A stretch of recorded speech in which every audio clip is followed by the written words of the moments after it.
It's only your ego that wants to know. All right. Are we ready to rock? Ready to rock. All right. Yeah. We can become more masterful about the way that we perceive reality and how we go about that. Or, the options that are there. Yeah, absolutely. And I know that we say that thoughts and feelings aren't real. Their perception, but actually, if you think about it, and if I don't know how many people have studied any sort of level of neurology, but the whole thing's flipping made up, right? So just because I can see a green plant here in the picture, to me, I know what green looks like, but green for you might be my purple.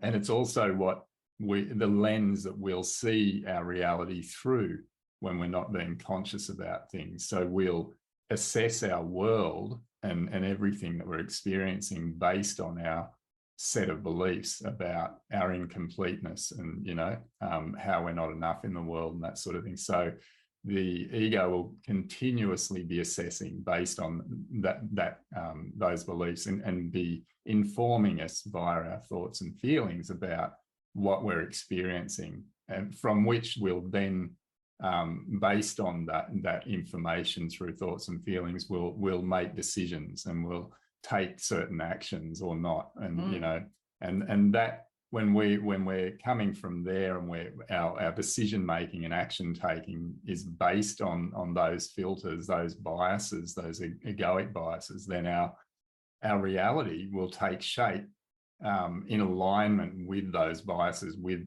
our egoic beliefs about the way it is in relation to us, others, and the world. So it's hugely impactful, and it's very unconscious and easy for us to do because we're kind of wired that way from childhood. So that's not a tricky thing. That's easy. As we know, the ego's job is to keep us safe, right? And to keep us small. But yeah, it does like some expansiveness a bit, but it'll always be assessing, is there enough reward in the danger? It's always going for the payoff of, is it going to, the benefit I get out of this, is it going to outweigh the sort of the discomfort that it's going to take me to get there? And so it's constantly assessing that. I used to have a horse, and he was a big guy. He was a big old thing. He used to be very good at escaping.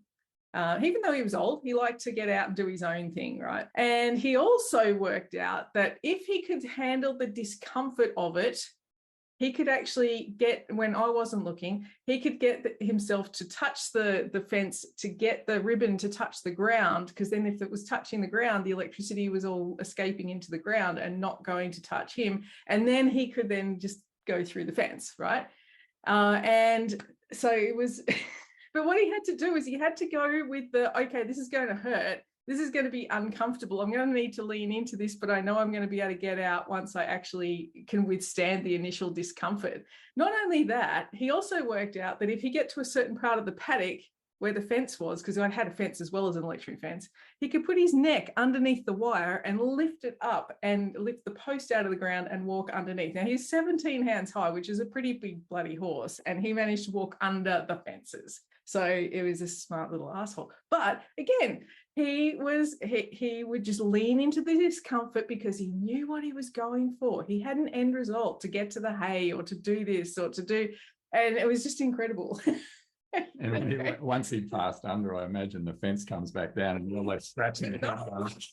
So hell, he's on the other side of the fence. Caught him. But we tend not to do that. We tend to go, oh no, I'm in my paddock, I'm fenced in, there's an electric fence there, it's going to hurt if I touch it, or da da da da da. He's a great example of not buying into the perception of I'm stuck.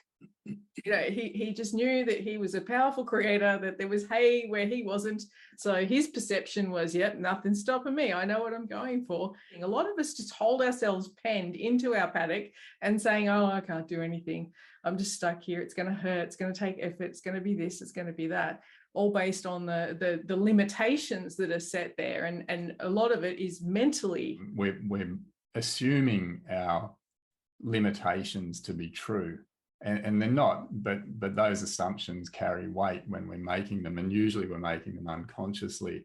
So equally, we can make other assumptions, which is not about bullshitting yourself. It's about actually, because we're bullshitting ourselves by assuming that we're limited and that we don't have it in us to create what we love. That's actually not true, but we buy in without question. So when we are conscious about what we choose to assume to be true, then we start to assume the truth, which is that we're powerful, creative beings, and which is also that this is a world that lends itself handsomely to the will of those who are willing to create what they love. You're not sort of taking what you're observing in your reality as being gospel, yeah. It's unquestionably true and that sort of thing, and that you're subject to it.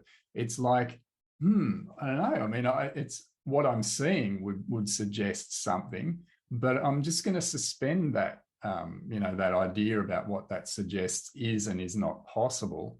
And I'm just going to remain open to the true possibilities here, even if I don't know exactly what they are, yet I do know what I'd love. Allow yourself to not be diving back into the default mode of, I'm experiencing this, that means this, therefore I have to do that. It's like this sort of thing, succession of things that lead to a decision-making or action-taking process and see you back in the old structure again. So it's like that willingness to suspend the reaction of what you're experiencing with the assumption that actually, regardless of how this looks, regardless of how I could perceive this, I'm going to choose to perceive that things are coming together for me in relation to what I'm creating because it's so structural. And I'm working structurally, I'm working with tension. Right now, it looks like shit's exploding and going in the opposite direction.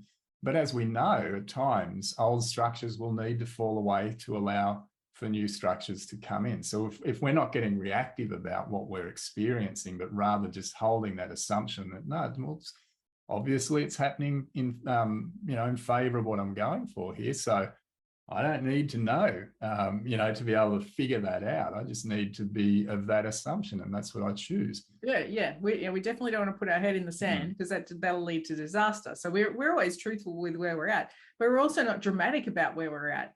Because if you're starting to get dramatic about what's happening and emotional about what's happening, then you're perceiving that what's going on is against you, that it's not actually in your favor, but actually it could be.